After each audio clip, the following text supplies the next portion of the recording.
So the subject name is Applied Thermodynamics. It is the extension of the thermodynamics what we studied in the last semester. Okay, right here. Basically, we have 5 units, and first unit discusses about air compressors,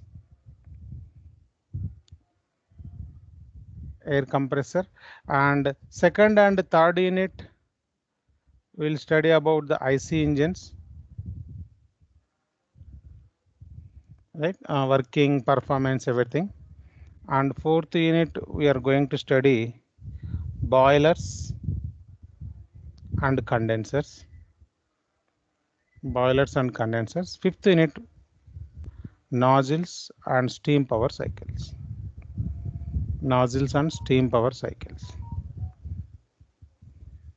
Right.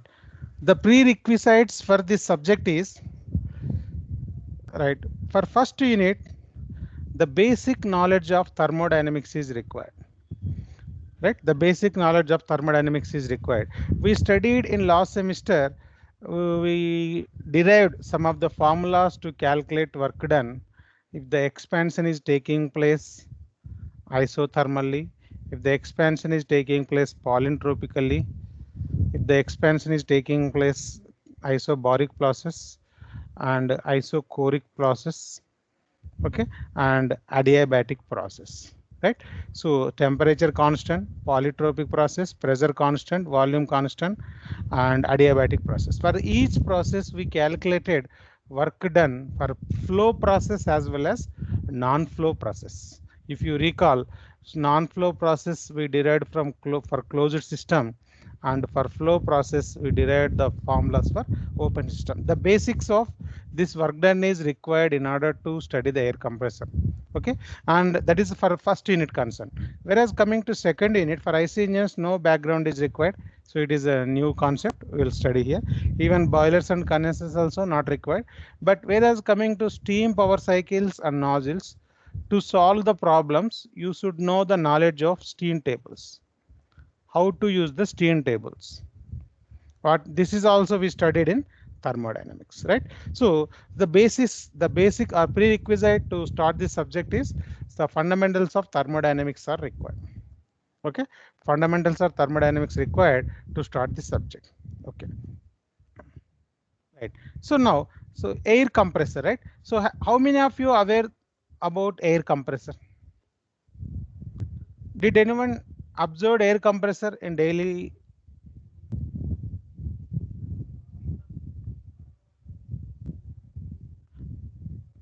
Hello, have you seen air compressor in daily life? Air compressor. AC. AC is different. AC is air conditioner. Okay, right. So I'll show you one figure. Okay, I'll show you one figure so that you will come to some maybe you might have known that, you might have seen, but you don't know that is air compressor. Can you see my screen? Yes, sir. Yeah, this is the air compressor. Yeah, so this is the air compressor. Please mute your mic. Somebody unmuted. Right, so basically you don't know the name of this one, maybe you might have seen. So the basic where we are going to use in daily life is for inflation of the tires, right? Whenever your tire becomes flat, we will go to the air filling station, there they will use air compressors, right? Now, right, so that is normal usage, right?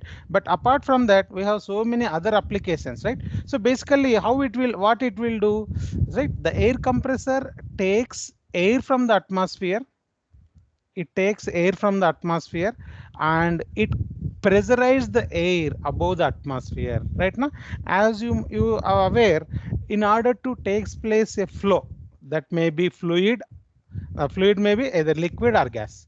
If it is liquid or gas, what is required in order to takes place a flow? Or I'll ask one more thing, in order to exchange the heat, in order to transfer the heat, what is required? In order to transfer the heat, what is required? What you need to create? In order to take place heat flow, you should create temperature difference, yes or no? If temperature difference exists, let us say a body at 30 degrees centigrade, here body at 20 degrees centigrade. So the heat will takes place from body under 30 degrees to 20 degrees when there exists a difference of temperature. Agree or not? Yes, sir. Right? In the same way, in order to takes place a flow in fluids, so we should create pressure difference. If you create pressure difference, then only the flow will takes place.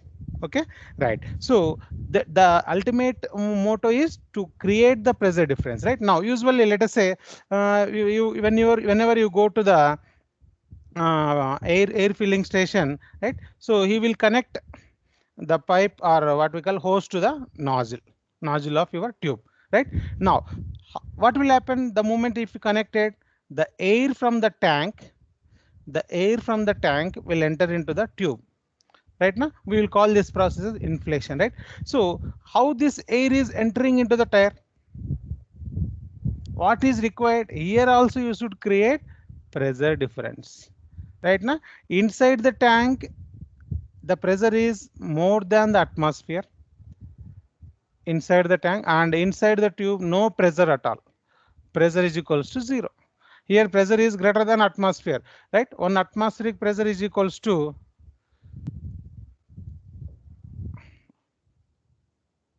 1 atmosphere pressure is equal to how much? 1 atmosphere equal to 1 bar. So 1 atmosphere is 1 bar. Okay, right. Inside the tank, the pressure is above the atmosphere. Inside the tire, it is 0 pressure. Right? We can say vacuum. Therefore, the flow will takes place from high pressure to the low pressure. Right now, even in order to takes place liquid flow, there should be some pressure difference, or we can call it as gravity difference also. Okay, so the air compressor what it will do, it sucks the air from the atmosphere. This is my air compressor. It takes air from the atmosphere. So what are the properties of air entering into the air compressor? The pressure is 1 bar and the temperature is room temperature, let us say 27 degrees centigrade. So therefore the air at 1 bar and 27 degrees centigrade enter into the air compressor, and thereby what will happen? It will follow some processes and the pressure will be raised. Let us say pressure is equals to 5 bar. And once it compresses, automatically the temperature also increases. Let us say the temperature is around 45 degrees centigrade. Okay, right. So whenever the pressure is 5 bar, right? So therefore we can make use of this pressure. Right now, always air under high pressure, we can make use of that. Right now, right. So here the main purpose of air compressor is to pressurize the air above the atmosphere. Air compressor is a device. It is a work consuming device because we are compressing the air. Right? We already studied about compression and expansion. We studied about compression as well as expansion. Can anyone tell me what is compression process and what is expansion process? What is compression? What is expansion? So during the compression process, volume decreases, pressure increases, right now. Whereas coming to during expansion process, volume increases, pressure decreases. Or I can say compression is, in order to do the compression, you should supply work externally. Agree? So it is the compression we need to do. We need to supply external power or work. It is a work consuming device.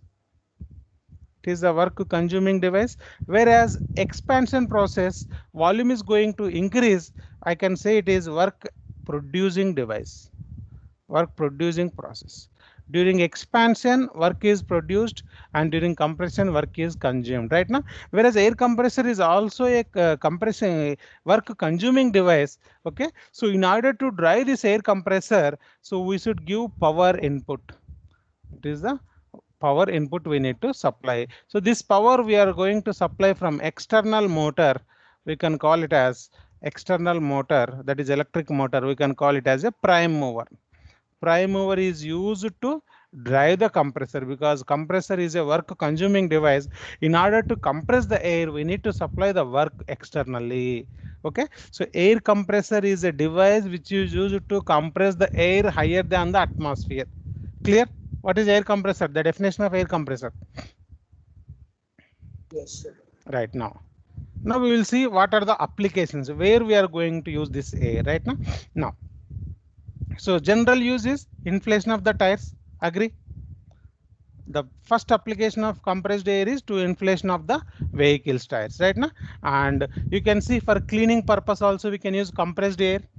You can use for cleaning purposes, and main application nowadays in automobile industry, that is in paint, for painting of the automobiles we are going to use the spray paint. Okay, and even brakes also applied by using air brakes. If you observe some of the heavy vehicles at the back side, they may written air brakes, caution air brakes, like that, maintain some distance. Okay, and for cleaning the machines we are going to use compressed airs. Even supercharged engines we are using compressed airs. What is supercharging? Okay, I'll explain in detail in coming classes, right? So supercharging, anyone is having idea what is supercharger?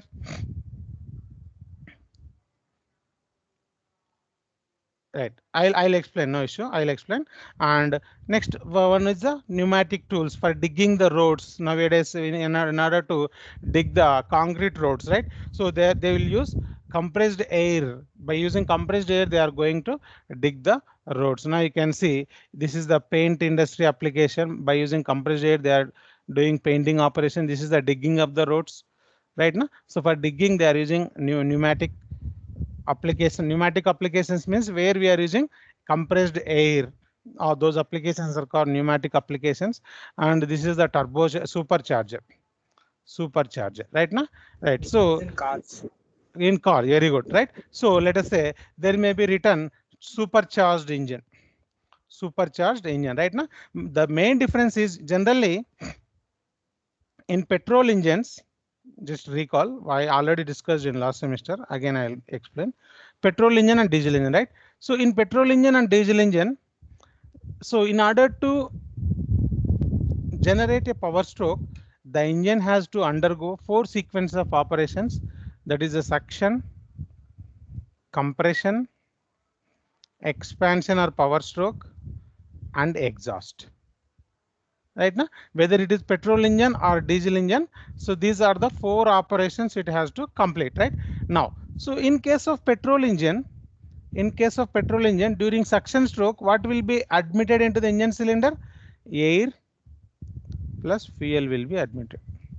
Air plus fuel will be admitted during the suction stroke in case of petrol engine. Whereas in case of diesel engine, during suction stroke, only air will be admitted. Did anyone remember? I already discussed about this one in gas power cycles in 5th unit of thermodynamics. Did anyone remember that? Right, it's okay, no issue. Now remember, I'll discuss in detail in 2nd unit and 3rd unit. In petrol engine, during the suction stroke, air plus fuel from the carburetor will enter into the engine cylinder, whereas coming to the diesel engine, only air will be admitted into the engine cylinder. Now, from where this air will be taken? Anyone please answer? From where this air will be taken? Atmosphere. Very good. The air will be taken from atmosphere only, right? So when it is taking from atmosphere, we can expect the pressure as only 1 bar. The pressure is 1 bar and temperature is room temperature, depends upon the weather conditions. Let us say it is 27 degrees centigrade, right? Now, so here in order to generate power rapidly, or I can say in order to takes place combustion more efficiently, right? So here now I'll ask you one small question. Now I have cold season, let us say winter and summer. Cold winter and summer, right? You have a piece of paper. You have piece of a paper. Okay. So where you can in which season you can burn more effectively, in summer or winter? Winter. Winter. Summer. In summer you can burn more rapidly. The combustion, the burning will be fast during summer time. Agree or not? Yes. Because why? Because not in the winter. The air consists of some moisture in the winter. Means you don't get dry air in the winter. You will get moisture air in the winter. Whereas in summer you will get the dry air. Yes or no, right? the moisture content inside the air will be less during the summer season as compared to the winter season. Okay, again, now when the air under atmospheric condition enter into the engine, right now, so what will happen? The pressure is less, or I can say the combustion is not that much efficient. Now the main purpose of supercharger here is one word answer. The main purpose of supercharger is to increase the pressure of the air entering into the engine cylinder during the suction stroke. We are using superchargers. So one only time being, you remember, supercharger is a device which is used to increase the pressure of the air entering into the engine cylinder during the suction stroke. Agree? There are two terms associated with the engine. Okay, so one is the supercharger. Maybe you might have aware that supercharged engine or turbocharged engine. Agree? Supercharged engine and turbocharged engine. Supercharger is to increase the pressure, whereas turbocharged to increase the pressure of air entering into the engine cylinder, whereas turbocharged engine is used to increase the temperature of air entering into the engine cylinder. Clear? Just one word answer. Supercharger is to increase the pressure of the air entering into the engine cylinder, whereas coming to turbocharged engine is it is used to turbocharger is a device which takes the heat from the exhaust gases, and that heat will be utilized to increase the temperature of air entering into the engine cylinder. Am I clear? Yes, sir. Sorry, somebody. Can you explain it again, sir? Okay, right. Now, those who are familiar with the automobiles, they might have known about the terms supercharger and turbocharger, right? So both are used in the automobiles. Okay, so right. The main purpose of supercharger is, so generally without supercharger, the air entering into the engine cylinder during suction stroke will be under a pressure of 1 bar. Okay, right. If I increase the pressure, the combustion rate will be increased. Right, so our ultimate aim in engine is we should complete the combustion in no time. In milliseconds, the combustion has to complete. That is our motto. If we complete in less time, the power generation will be more. Therefore, we can make use of the power generated. Okay, so in order to occur the combustion at a faster rate, right? So what I am doing, I am increasing the pressure of the air admitting into the engine cylinder. That is the purpose we are using superchargers. Supercharger is a air compression. Supercharger, I can call it as a air compressor, is also a supercharger, right? So from that air compressor, the higher pressure air will be admitted into the engine cylinder. Whereas coming to turbocharged engine, right? So the exhaust gases leaving from the automobile will be having high temperature, right now. So anyhow they are going to exhaust to the atmosphere. There is no use of the heat taken by the exhaust gases. What we are doing here, the heat taken by the exhaust gases are utilized to heat the air entering into the engine cylinder. By using the exhaust gas heat, we are transferring the heat from the exhaust gases into the inlet air. Thereby the temperature of air admitted into the engine cylinder will be increased. Thereby the combustion efficiency is increased. Means the turbocharger is used to increase the temperature of the air entering into the engine cylinder, whereas supercharger is used to increase the pressure of air entering into the engine cylinder. Now clear? Am I clear? I will discuss in detail in second and third unit about supercharger and turbocharger. Yes, sir. Right. So remember, supercharger is for increasing the pressure of incoming air, and turbocharger is used to increase the temperature of incoming air. Right now. So these are the applications of the air compressed air. Okay. Now we will see what are the types of the compressor, right? So now usually compressor, right? Compressor is a device which is used to compress the air. It takes the air from the atmosphere and it is to increase the pressure. Okay, so basically you need to select the compressor in such a way that whether you require continuous outflow or intermittent flow. Means this compressor is again piston cylinder arrangement. Okay, right. This piston is connected to the crankshaft with help of connecting rod. Okay.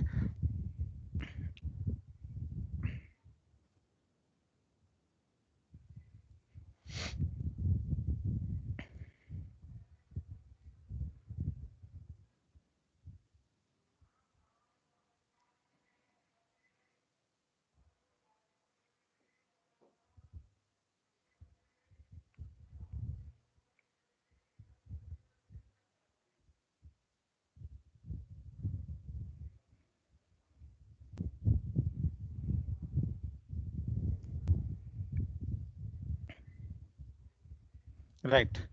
Now, this is the piston. This is cylinder. This is piston, connecting rod. This is the crank, right? So that is the crank, and now this is the top dead center, or we can call it as inner dead center.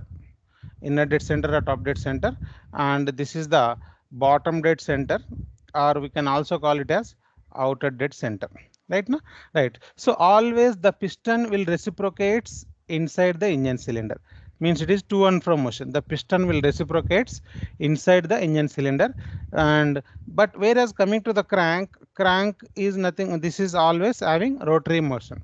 Okay, so it is rotary motion, and this is reciprocating motion, right? So in order to convert the rotating motion of piston into rotary motion of the crank, or rotary motion of the crank into reciprocating motion of the piston, we are using connecting rod. So means the main purpose of connecting rod is to convert reciprocating motion into rotary motion and rotary motion into reciprocating motion, right? Now means the connecting rod is a device which converts reciprocating to rotary as well as rotary to reciprocating motion. Okay, now here the distance between the top dead center and bottom dead center is called stroke length.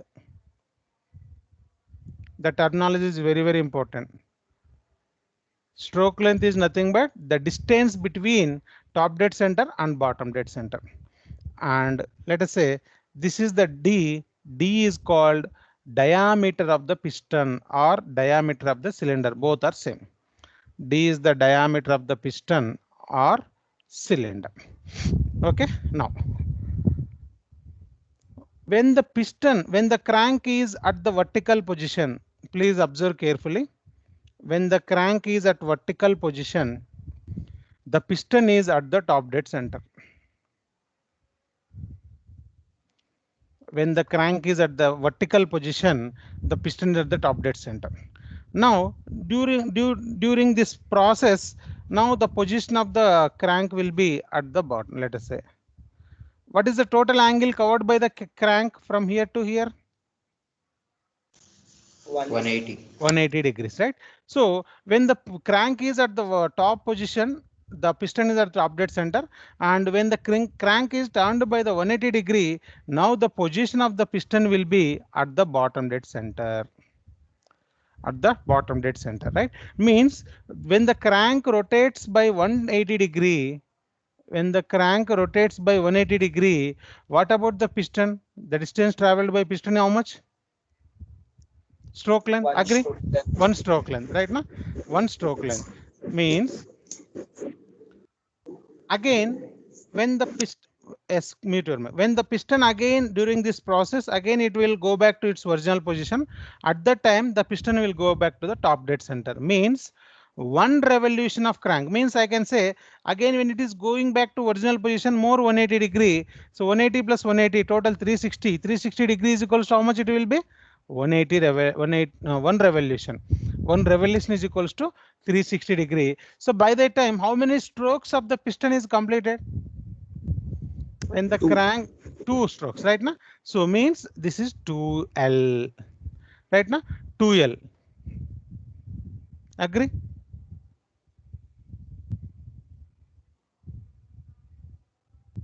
Please answer. Is it is okay? One revolution is equals to 360 degree. That is 2 strokes of the piston. Okay, again, so let us say small r is the radius of the crank. Small r is equals to radius of crank. For one revolution of the crank, what is the distance traveled? Can anyone answer? For one revolution of the crank, what is the distance traveled? Is it is equals to perimeter? Yes. Is, yeah, means I can say perimeter is equals to 2 into pi into r. Yes, sir. Right now, 2 into pi into r is equals to 2L.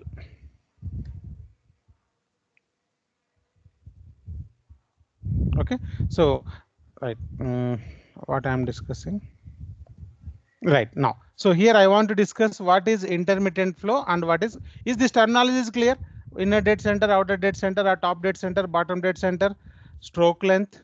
Okay, and then after stroke length, you should know what is crank, what is connecting rod, what is the cylinder, what is the piston. Okay, what is the purpose of connecting rod, and what is the motion of the crank. Here we have rotary motion, reciprocating motion, right now. So in order to convert that, we are using connecting rod. Now I'll explain how the suction will takes place. Right. So usually air compressor.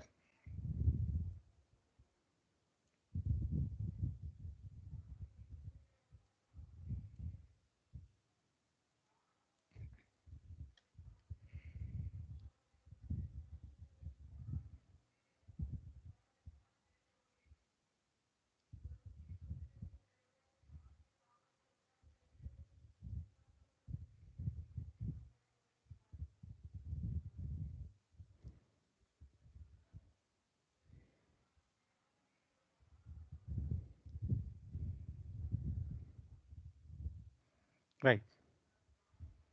So what can anyone define what is air compressor? What is air compressor? When we compress the air, It is a device which is used to raise the pressure of the air. Right now, it takes the air from the atmosphere and raises its pressure to higher than the atmosphere. Right now look here. This is the inlet wall. This is the inlet wall, and this is the inlet passage. This is inlet, and this is the outlet wall. From here, it will go to the storage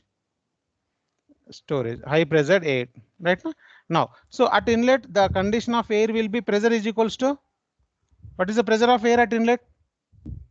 1 bar. Atmospheric pressure. Very good. On atmospheric pressure, that is equals to 1 bar. Right now, my question here is how the air will enter into the engine cylinder. I already told, in order to takes place flow, we should create what we should create? Vacuum. Pressure Vacuum. difference, right now, right? So we should create pressure difference first of all, right? So once we create pressure difference, then the flow will takes place automatically. Okay, now if you see outside the air, the pressure is 1 bar, and in order to enter the air, what may be the pressure inside this one? Is it is greater than 1 bar or less than 1 bar? Less than 1 bar. Yeah, if the pressure inside this one, if the pressure inside the engine cylinder is less than 1 bar, then only the air from the atmosphere will enter into the cylinder. Okay, right. So now let us say initially the piston is at the top dead center. Initially the piston is at the top dead center, and both the valves, the inlet valve and exhaust valve, both under closed position initially. Please understand, very, very important concept. Working of air compressor. Short answer. So not only short answer, 5 marks question. Working of how air compressor works.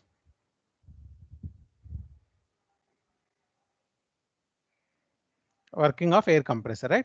Now, when the piston is moving downward direction, and at that time both the valves are in closed position, nothing will be there inside.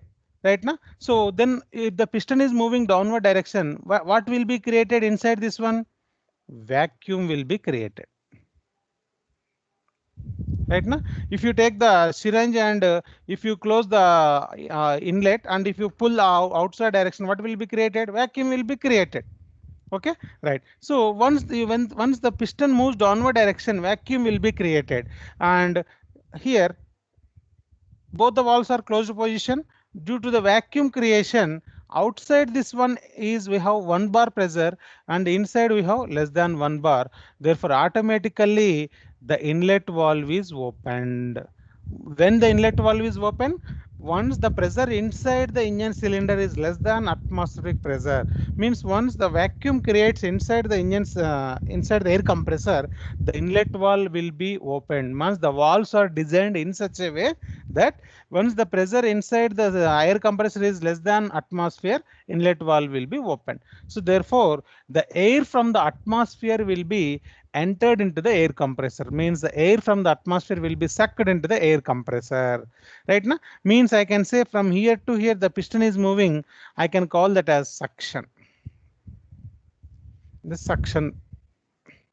Clear how the air will be entered? In order to flow takes place, the first concept should be you should create the pressure difference, right? Now once the pressure difference is created, automatically flow will takes place, right? So in order to create the pressure difference, what we are doing, we are moving the piston downward direction, right? When the piston is moving downward direction, both the valves are in closed position, automatically vacuum will be created. Once the vacuum is created, so the valves are designed in such a way that, so once vacuum is created, the inlet valve will be open. Once the inlet valve is open, high pressured air, that is more than one bar, more than vacuum, right? At 1 bar pressure, air will be entered into the air compressor, and till the bottom dead center, suction will be completed. Now, so now next return stroke of, now at the end of the suction, this is the position of the crank. Let us assume this is the position of the crank, right? Now when the crank is rotating, automatically the piston starts moving upward direction. So what is the position of the valves at the instant? Please answer anyone. When the piston is at the bottom dead center, which valve is opened and which valve is closed? Exhaust valve will open. Inlet valve closes, outlet valve opens. No. See, again I'm telling, at the top dead center, when the piston is at the top dead center, both the valves are in closed position. Agree? When the piston is at the top dead center, both the valves are in closed position. When inlet valve is opened, once you created pressure difference, whenever you create the pressure difference, the inlet valve is opened. Yes or no, right? So when the piston is at the bottom dead center, at this instant, still the inlet valve is opened. Remember, exhaust valve is closed, but inlet valve is remains opened at the end of the suction. Now during the return stroke of the piston, that is when the piston is moving from bottom dead center to top dead center, what will happen? What happens to volume? When the piston is moving from bottom dead center to top dead center, what happens to the volume? Please answer. Decreases. Volume? Decreases, sir. Volume decreases. What happens to pressure? Pressure increases. Right. Yes, once the pressure increases, right? Once the pressure is greater than 1 bar, right? So during the passage of the piston, due to decrease in its volume, the pressure of air will increase. Once the pressure crosses 1 bar, automatically the inlet valve will be closed. Now the inlet valve is closed. Agree? Because the pressure is raised. Once the pressure rises, automatically the inlet valve is closed. Now let us assume this is the position of the piston where the inlet valve is closed. Means the piston has traveled some percentage of stroke. Let us say some 20% of the stroke length the piston has traveled. 20% of L the piston has traveled. At that time the inlet valve is closed. Please answer. Is it okay? Yes, sir. Now the further movement of the piston. Now the further movement of the piston again compresses further, and the exhaust valve, you can see the exhaust valve is designed, right? The opening of exhaust valve is in connected to the discharge pressure. Means the exhaust valve is designed in proportionate to the discharge pressure, right? So if it is let us say it is single cylinder only, let us say the exhaust valve is designed in such a way that once the pressure inside the cylinder reaches 5 bar, it will actuate or operate automatically, right? Now, so the exhaust valve will open the delivery valve will open once the pressure inside the cylinder, reaches 5 bar. Means at this instant of time, the pressure inside the cylinder is greater than 1 bar. Means there may be, let us say it continues further, thereby the pressure is keep on increasing because of decrease in its volume. So let us say at this instant of time, I am reaching 5 bar pressure. Therefore, I can say from where the inlet valve is closed at this point, and exhaust valve is about to open at this point. Means from here to here, I can call it as compression. And beyond this portion, automatically the delivery valve will be opened. Then the air at the required pressure will be discharged and it will be stored in the storage tank. Means during the downward motion, it will be suction, and during the upward motion, partially compression, and remaining it will be discharge or delivery. Total how many strokes of the piston? Total how many strokes of the piston? 2 strokes. 2 strokes of the piston. 2 strokes of the piston, that is nothing but 1 revolution of the crank. Right? Is it clear? Working means how the air will enter into the compressor and how the air will be discharged from the compressor. You should know what is happening inside the air compressor during that process. Okay. Important, working of air compressor. Right. Now, am I audible? Yes, sir. Right now. Yes, Now sir. I need to discuss what is continuous, what is intermittent. Continuous and intermittent. Now, let us say when the suction is taking place, are you getting any discharge from the air compressor? That is for 180 degrees of crank. Are you getting any discharge?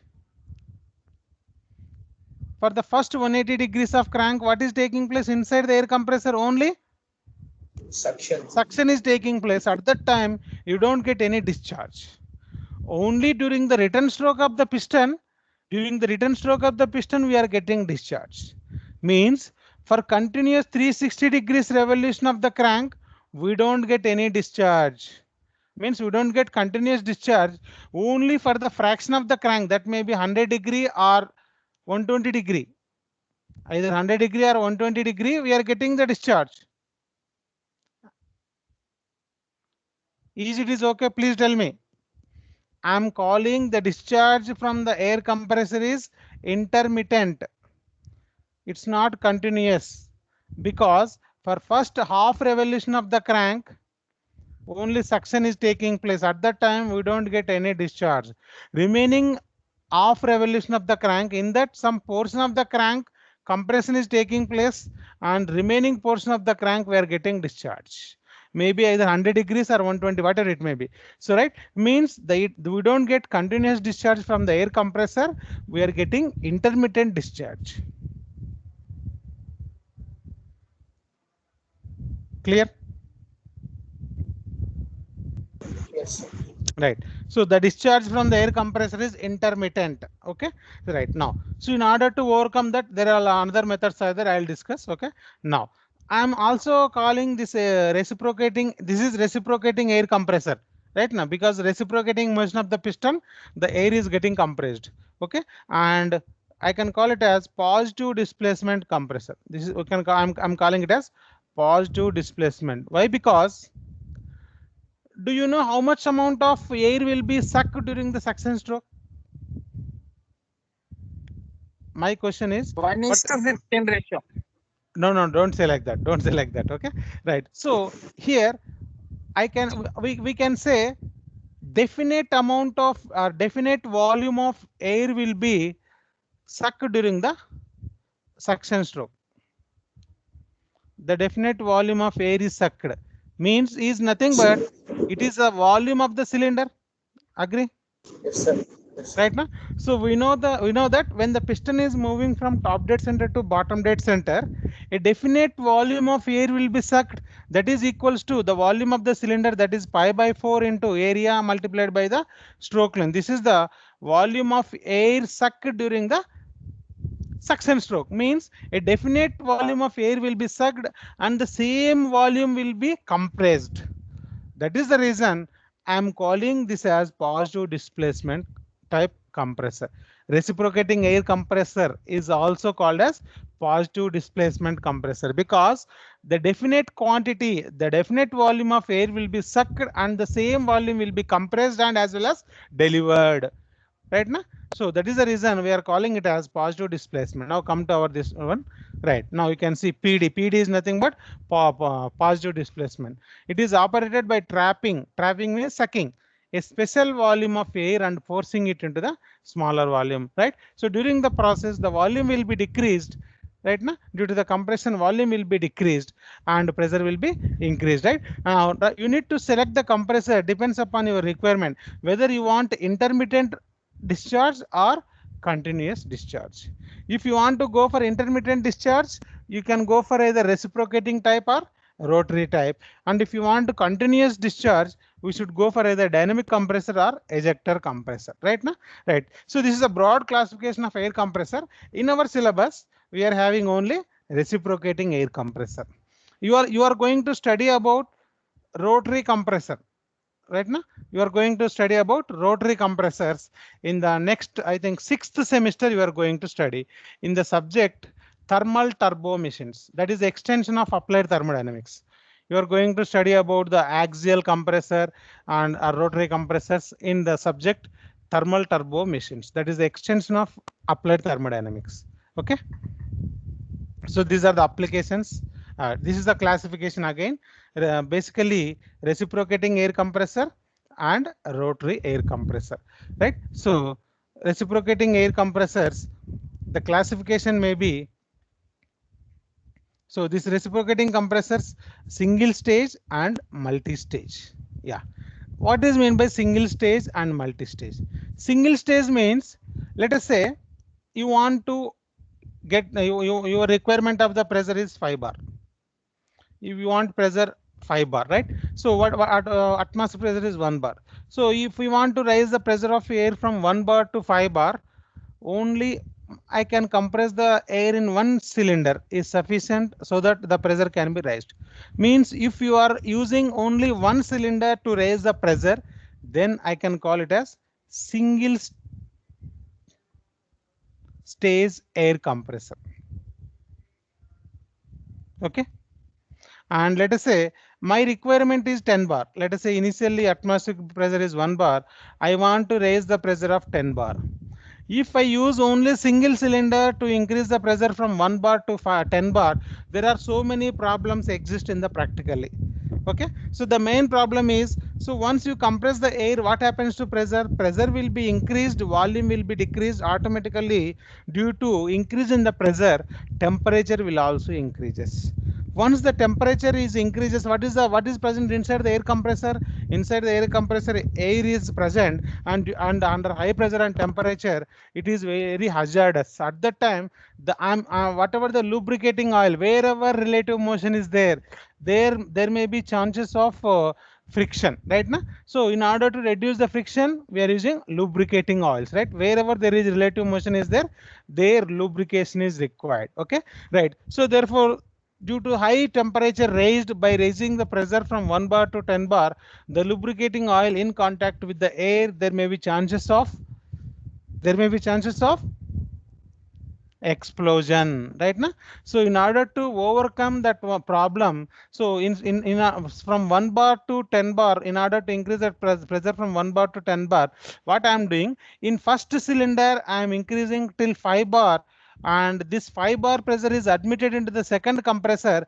There the pressure is raised to 10 bar. Means I am using 2 cylinders to raise the pressure from 1 bar to 10 bar instead of single cylinder. If I use single cylinder, the problem I just now explained, due to higher pressure and temperature, and air is highly explosive.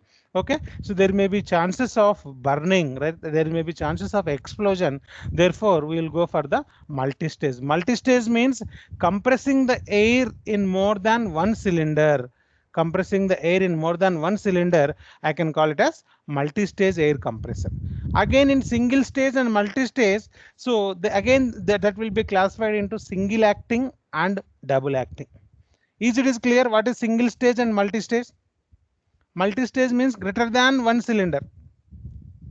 Single stage means we are using only one cylinder. If it is clear, tell me. I'll explain what is single acting and what is double acting.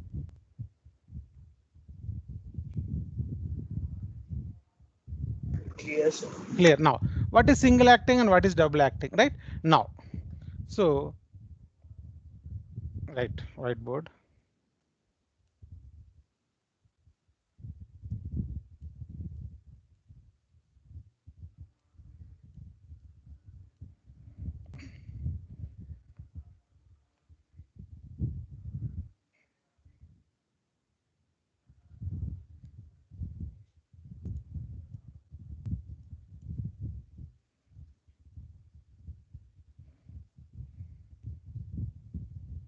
Right now, cylinder.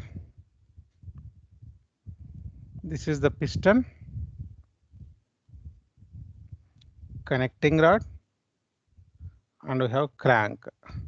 Crank rotates and piston reciprocates. Connecting rod oscillates. Okay, connecting rod oscillates.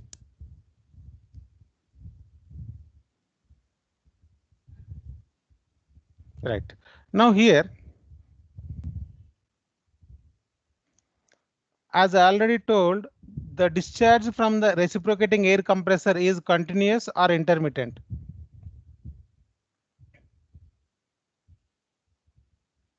The discharge from the reciprocating air compressor is continuous or intermittent? Intermittent, sir. Intermittent, right? Now, so in order to overcome that problem, so we are using double acting air compressor. Double acting. I'll explain what is difference between single acting and double acting. Here, in single acting,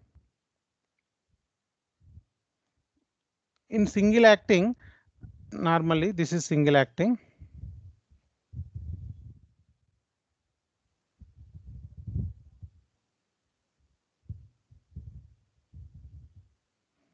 Connecting rod and crank, right?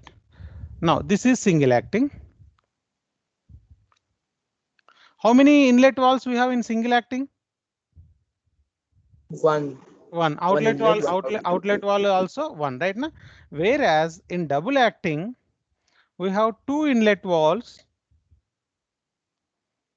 and two outlet valves.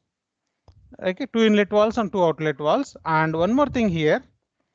Here the air is in contact with only one side of the piston, that is singles acting. If the working fluid is in contact with the piston, working fluid is in contact with one side, that is single acting. Working fluid is in contact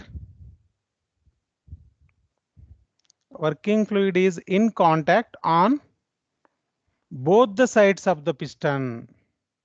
Got the point?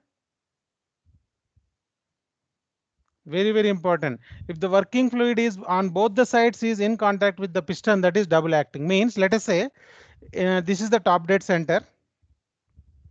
This is TDC and this is BDC, right? So when the piston is moving from TDC to BDC, what is taking place on left side? Please tell me. When the piston is suction, very good. So on the left side, suction is taking place. Let us assume it already completed one cycle. Okay, means at that time when the left side is suction taking place, right side what is happening? Compression as well as discharge. Agree?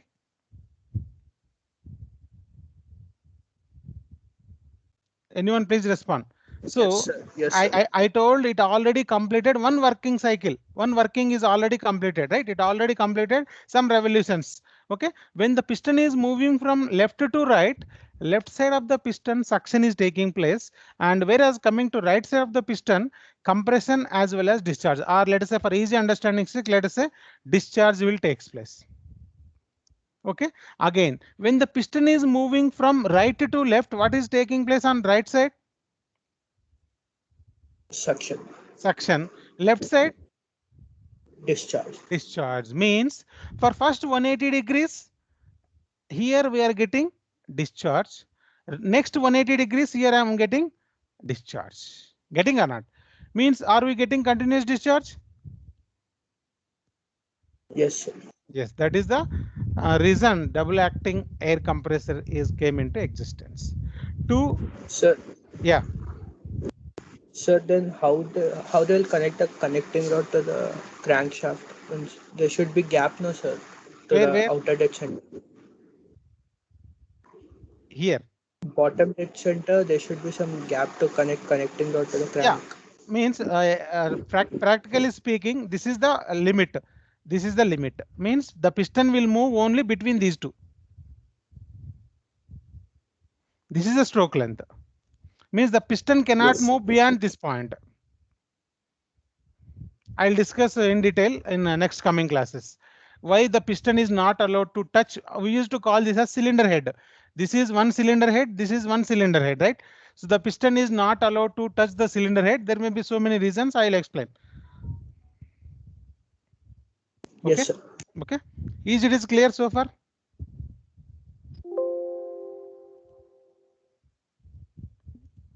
Let me stop recording.